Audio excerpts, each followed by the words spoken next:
Very good morning to all. Today I will present you one poem Daffodils, जिसको किसने लिखा है? William Wordsworth ने. विलियम वर्ड्सवर्थ जो है वो जाने जाते हैं एज लवर ऑफ नेचर या फिर पोएट फॉर नेचर, बिकॉज वो हमेशा से कंसिडर करते हैं जो आपका नेचर है that is the part of living beings. So इसकी summary I tell you in today's video.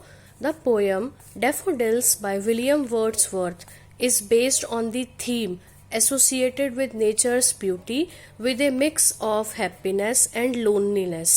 जो पोयम है डैफोडिल्स विलियम वर्ड्सवर्थ के द्वारा, उसकी जो थीम है वो किस चीज़ से एसोसिएटेड है? नेचर की ब्यूटी से, जिसमें मिक्सचर किस किस का है?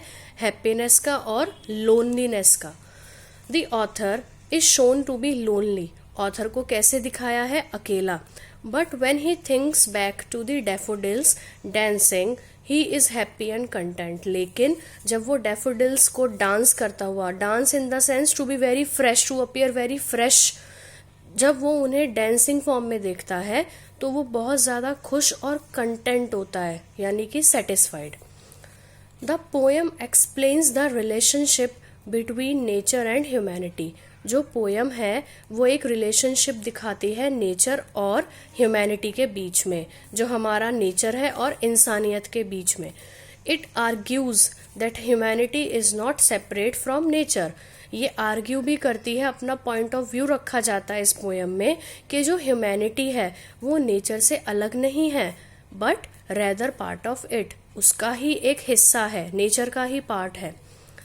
The natural world is connected with human happiness. हम सबको पता है जब तक नेचर खुश है तब तक हम खुश हैं, क्योंकि जो नेचुरल वर्ल्ड है वो कनेक्टेड है ह्यूमन हैप्पीनेस से, हमारी खुशी से.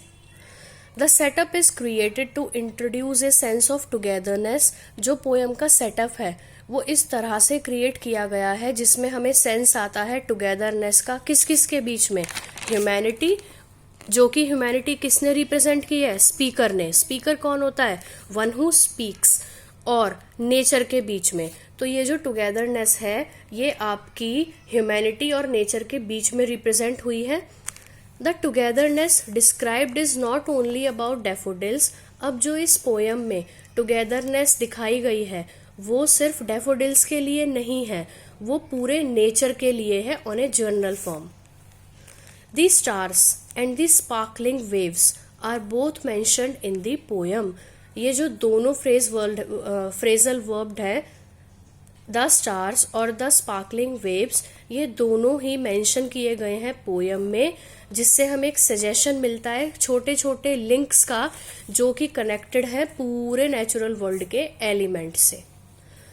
The poem daffodils has been written by William Wordsworth. दोबारा से बता रही हूँ बिकॉज बहुत सारे कॉम्पिटिटिव एग्जाम्स में भी ये पोयम के बारे में पूछा जाता है, और जो भी आपकी जर्नल स्टडी के फॉर्म पे है, वेदर इट्स 8th क्लास और कहीं कहीं पे 9th क्लास में आती है, कहीं कहीं 7th क्लास में भी इंट्रोडक्शन हो जाता है, तो आपको पोएट का नाम बिल्कुल याद होना चाहिए.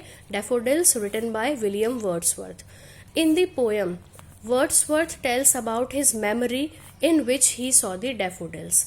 इस पोयम में वर्ड्सवर्थ, ये मैं अब आपको जर्नल फॉर्म में बता रही हूँ कि इस पोयम में हुआ क्या है.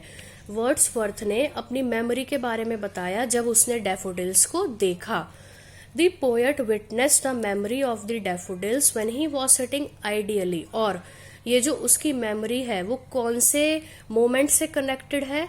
जब वो आइडियली क्या होता है? Whenever we don't have any work to do. जब हमारे पास कुछ करने के लिए नहीं होता तब हम आइडियली बैठे होते हैं. तो जो पोएट है उसने ये जो मेमोरी विटनेस की थी ये तब की थी when he was sitting ideally. What he witnessed? He saw the flowers smiling and dancing. Daffodils पता है ये सबको फ्लावर्स होते हैं.